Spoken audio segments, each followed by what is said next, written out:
kata cinta lebih baik sendiri. Bukannya sekali sering ku mencoba.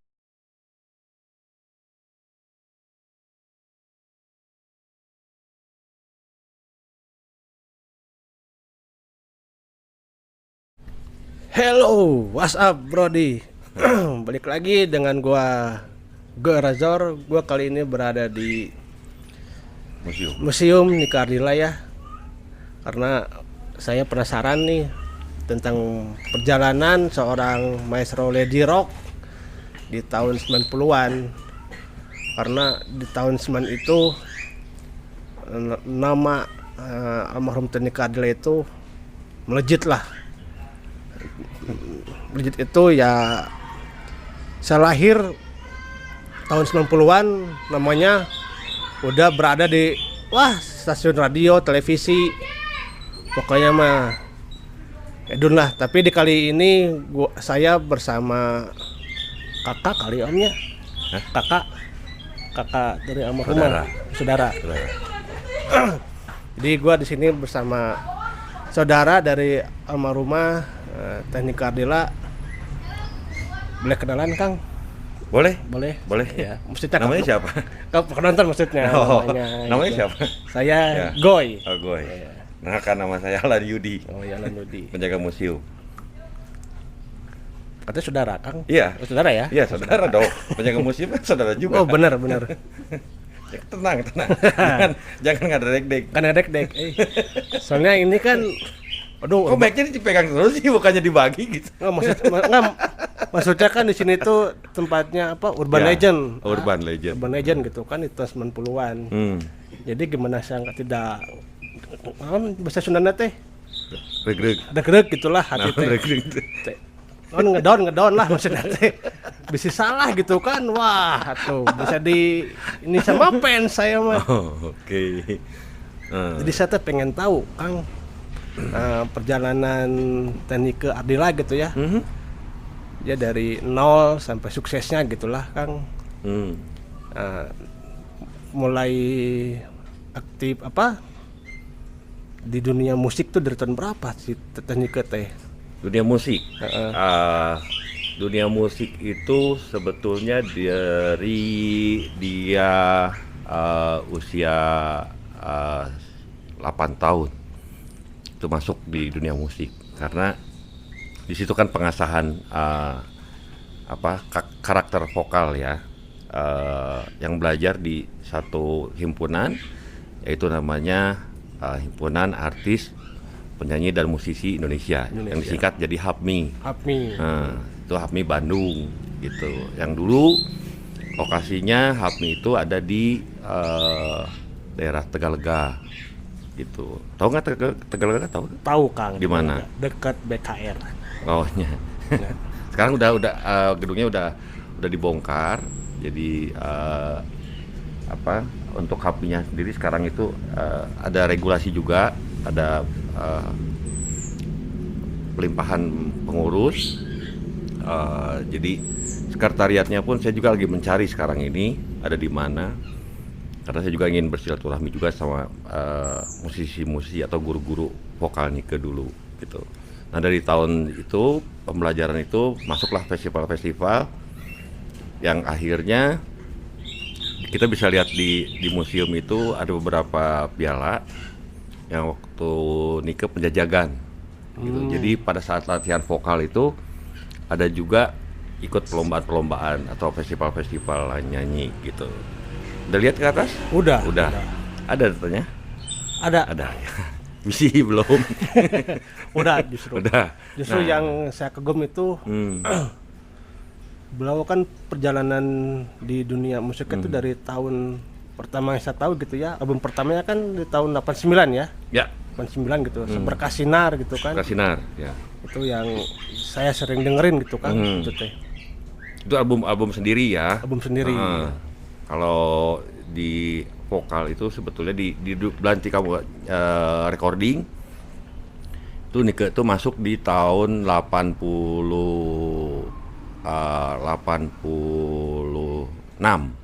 recording. 86. Ya, 86 udah masuk, cuman pada saat itu kan Nike kan usianya masih kecil. Jadi tidak bisa masuk ke level lagu-lagu remaja atau lagu dewasa.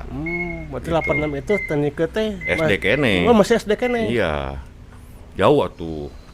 Dia tahun 85 tahun Belum lahir kan? Oh, belum lahir. 90-an lahirnya kan. Ya, 90-an. Ya, jadi itu mungkin masuk ke usia 11 atau 10 atau 11 tahun lah pada saat itu. Itu udah masuk ke dapur rekaman. Itu album pertamanya dulu itu baru kemarin, tahun-tahun kemarin lah, 4 tahun ke belakang. Itu baru rilis, yaitu Hanya Satu Nama. Hanya satu nama. Itu pop genrenya. Pop masih Ya, pop genrenya. masih pop. Karena kan pada saat itu kan belum diarahkan untuk jadi lady rocker. Oh, belum. Nah, baru tahun 89 untuk rekaman itu tadi Berkasinar yang genrenya akhirnya masuk ke Lady Rock. slow rock gitu. Jadi disebutnya lady rocker gitu. Tapi pas sebelum album Berkasinar ini muncul gitu ya. Pernah nggak seseorang almarhumah gitu ya manggung di kafe gitu? Pernah? Dulu mah belum kafe mungkin. Dulu mah bar. Bar ya, bar lah. Bar. Bar itu jadi di tahun itu cangkel luhur teuing ya. Untuk kan. Isi cangkel. Udah, tas biasa Tas ini. biasa. Jadi di tahun 86, 87 itu Nike sempat diarahkan oleh almarhum Kang Denny Sabri, promotor legend. Ya, yang mengarahkan akhirnya menjadi lady rocker. Nah, disitulah manggung-manggung, masuklah ke beberapa bar ataupun panggung besar gitu. Di tahun itu sudah bergelut di bidang show, di lokasi show ya. Masih show. Jadi lebih kuat untuk karakternya untuk jadi dibilang lady rockernya di situ. Jadi perjalanan sang almarhumah ini dari 0 sampai suksesnya teh terbilang lumayan kali Kangnya. Ya, seperti yang dilihat di museum aja perjalanannya kan ada ya. Ada, ya maksudnya teh lumayan wow. Pokoknya gitu datang kan. aja deh, ya. Datang aja deh ke museum biar nggak penasaran. Oh iya, orang kan taunya kan pas udah suksesnya doang Ya. kan. Lain nolnya emang gak ada yang tahu Ya, orang-orang kenapa mah. bisa gitu? Orang-orang tahunya cuma lihatnya cuman di TV gitu kan, pas almarhumah main film gitu, tahunya mah. Main film ya, bukan film. nyanyi. Bukan nyanyi. Nyanyi Jadi nyanyi main film. dua-duanya, Oh, dua-duanya. Tahunya mah kan wow gitu kan, Wow. apa legenda lah pokoknya mah. Siapa teh? Almarhumah Teh Nike Oh, maksudnya. kirain teh Mas Gun. Oh, aduh, amin sih. Salah. Kalau saya kayak almarhumah Teh Nike gitu ya, suksesnya gitu Ya, ya. amin. Ya saya juga mau Amin. sih suksesnya Ya. mah. Tapi kan ngasah tuh. Lagi belajar, Oh, belajar. lagi belajar ini juga. Jadi saya ini kan bukan pengen meneruskan almarhumah, tapi saya mengambil apa? Ya meneruskan atuh.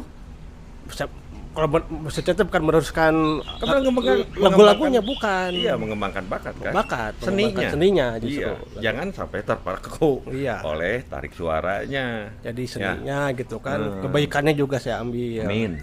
Nah, itulah yang disebut ilmu yang bermanfaat. Bermanfaat.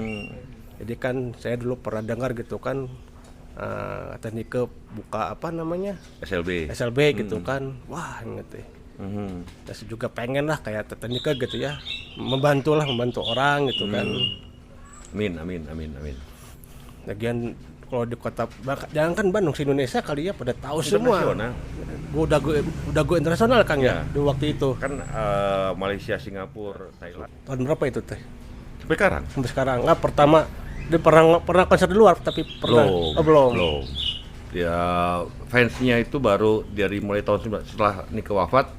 Malaysia sebelum Nike wafat itu Malaysia udah masuk. Nah, Karena beberapa album beredar di Malaysia. Gitu. nah ini Kang, Apa lagi? ada pro kontra soalnya Oh, apa nih pro kontranya? Pro kontranya teh pas mendengar almarhum wafat gitu ya, banyak kali ya, dari omongan sana, omongan sini, omongan sana, omongan sini yang saya cukup bingung gitu kan. Saya coba langsung bertanya aja lah ke saudaranya. Jadi wafat itu gara-gara apa gitu kan? Wafatnya gara-gara apa? Kejadian apalah di waktu itu gitu kan? Kan ada yang bilang si bannya entah meletus entah apa bannya tuh. Oh, jadi Si ban mobilnya teh gitu. Jadi waktu ini kronologisnya ya, Yang di tanggal 18 Maret Maret 95 Nick itu syuting sinetron. Yaitu syuting sinetron Warisan. Nah, pada saat syuting itu lokasinya itu di Bogor. Tapi karena dari awal sudah ada undangan untuk menghadiri acara ulang tahun majalah. Boleh saya sebut? boleh lah. Ntar bisa tet gitu tuh. Boleh lah. Boleh. Majalahnya. Tong makelah atuh. Boleh majalahnya. boleh Kang. Jadi di majalah satu majalah. Itu majalah. Jadi kadikan setik. Nah, gitu. Satu majalah atau tabloid itu namanya Aneka, itu ulang tahun dan Nike pernah merasa dibesarkan nama beliau oleh Majalah tersebut majalah tersebut. Jadi untuk bisa hadir, makanya memaksakan diri minta izin ke sutradara untuk bisa menghadiri. Jadi break 1 hari gitu. Jadi hari Minggunya minta break untuk bisa hadir di acara ulang tahun tabloid itu gitu. Nah, perjalanannya itu dari lokasinya kan di Bogor. Nike rumah kan di Jakarta, di Fatmawati. Nah, itu kan lumayan jauh tuh. Jadi break jam 5, jam setengah 7 udah nyampe di Fatmawati, setengah 8 jalan. Oh, setengah 8 jalan. Karena pada saat itu kan Bandung Jakarta masih sepi ya kendaraan ya. Iya. Jadi dengan kurun waktu menghabiskan 5 jam. Enggak lah, cuman 2 jam setengah aja nyampe. Kan belum ada Cipularang. Cipularang belum ada, tapi Jagorawi kan udah ada. Oh iya, Jagorawi udah ada. Ya, sama Cikampek kan udah ada. Jadi yang kesininya aja yang nggak ada. Jadi dia berhenti di keluar. Pada saat itu emang jalannya pakai Jagorawi. Jadi dari Bogor masuk puncak, ya nyampe lah ke Bandung. Itu malam jam setengah 11 langsung minta izin ke mami papi untuk bisa menghadiri di acara ulang tahun itu. Tapi karena mami papi melihat kondisi Nike yang udah pucat, nanti bisa dilihat ya. Nanti ada fotonya ya. Fotonya. Bukan foto yang ini. Kalau yang foto yang ini yang tahun 92 ini. Ada di museum di atas ya? Ada, makanya datang ya ke museum. Jadi jangan sampai salah persepsi tadi ya. Benar. Bahwa kondisi Nike itu sebelumnya aja udah terlihat pucatnya, capeknya beliau itu. Jadi kondisi karena banyak kesibukan ya. Ya, gitu. Dan waktu itu memang pernah ada pembicaraan bahwa Nike itu susah untuk tidur. Dalam 1 minggu itu Nike tidurnya nggak stabil. Insomnia? Bukan. Jadi ada tidur, tapi jamnya cuma sebentar. Kan normalnya tidur kita istirahat itu kan 5 jam. 5 jam. Nah, Nike paling tidur 3 jam, 2 jam sampai 3 jam lah. Jadi kebanyakan kelelahan kayak gitu. Jadi pada saat minta izin ke mami papi tidak diizinkan sampai 3 kali. Akhirnya papi mami mengizinkan untuk berangkat ke sana. Berangkatlah Nike ke acara tersebut di salah satu diskotik di Jalan Ciamplas. Ya, saya tahu. Dan pada saat itu memang acaranya sudah selesai, gitu. Jadi nggak sempat untuk hiporia ulang tahunnya nggak dapat. Karena telat ya. Jadi akhirnya dilanjutkanlah ke salah satu diskotik lagi yang di daerah alun-alun Jalan Asia Afrika. Di sana, dan karena di sana pun sudah menjelang mau tutup, akhirnya keluar mau pindah lokasi ke satu ya kalau sekarang kafe lah ya, Kafe. kayak resto gitu di Jalan Lombok yang punya Ikang Fauzi gitu loh. Yang karena tahun 2000 pasti ada yang tahu ini. Kafe apa itu? Kalau saya tahu, lah sering melewati dulunya. Sebutlah Kintamani lah. Kintamani. Itu Cafe Legend itu. Ya itu milik Kang Fauzi. Kang Fauzi sama siapa istrinya? Aduh, lupa istrinya siapa pokoknya mah. Nyata lah. Pokoknya mah istrinya mah cantik pokoknya. Siapa Hak? Saya lupa nama istrinya. Marisa Hak. Marisa. Saya tahunya Kang Fauzi doang. Aduh, mungkin rockernya. Iya. Oh, tahunya rocker ya unggul. Jadi Istrinya dia tahu. ya itulah bisnis di bidang yang akhirnya berpalih atau usahanya Ikang Fauzi ini pindah ke properti. Jadi perjalanan di diskotik yang kedua yang di Jalan Asia Afrika itu, mobilnya itu bannya dan ban belakang mobil Nike itu kempes. Ditukerlah sama ban serep. Jadi ringkas ceritanya dari Jalan Lombok itu masuklah ke hotel di Dago Ya. karena para artis ini nginepnya di sana. Itu sekitar pukul 4. 4 subuh. Naiklah ke sana dan akhirnya bincang-bincang setelah azan turun jam 5 lebih lah itu turun pulang. Nah kondisinya pada saat itu nyalip Jalan Riau itu. Jadi pas nyalip mobil, di belakang ada mobil, di depan ada mobil. Di lawan arah ada mobil gitu Ada ya. mobil di belakang mobil Nike itu ada yang ngikutin gitu karena dia juga mungkin merasa ingin mendahului juga. Jadi pas yang di nyalip itu Nike beloknya terlalu dalam, jadi udah sempat nyalip cuman terlalu dalam belok kirinya, jadi akhirnya 160 derajat muter. Akhirnya nabrak pohon kecil, bak sampah, pilar, berhentilah di tembok dinding ya. Sampai sekarang ada tugunya itu, sampai sekarang masih ada. Nggak ada. Nggak bekasnya gitu. Nggak ada, udah dibongkar tuh. Tempatnya, lokasinya. Ya kalau lokasinya mah ada. Masih ada Cuman kan? Masih ada. Kalau Titiknya tuh masih ada gitu, daerah sinilah gitu. nah kalau ya lokasinya ya di mana lokasi mah pasti ada masih ya. ada. Untuk tempat yang benar-benar kejadian yang seutuhnya itu sudah dibongkar. Cuman karena ada pilar di sana, jadi dijadikanlah itu ya momentum untuk para fans gitu. Sebetulnya itu bukan, tapi karena ada pilar itu, jadikanlah tempat di situ. Gitu. Dan itu mulai dipakainya itu dipakai kafe, sekarang jadi kafe, rumah makan. Itu di baru-baru tahun-tahun baru lah, tahun-tahun 2000-an lah. 2000-an kesini kayaknya. Dan itu akhirnya kalau setiap tanggal 19 Maret itu ada doa bersama di pilar itu. Gitu. Jadi pada saat otopsi, pada saat kejadian itu, saya itu ketemu sama jenazah almarhumah itu jam 10 pagi. Saya ketemu langsung ya. Jam 10 pagi. Dan itu bersama dengan polisi. Pada saat itu juga di otopsi, hasil otopsinya juga clear, tidak ada naza, narkotik zat ya itulah naza lah ya.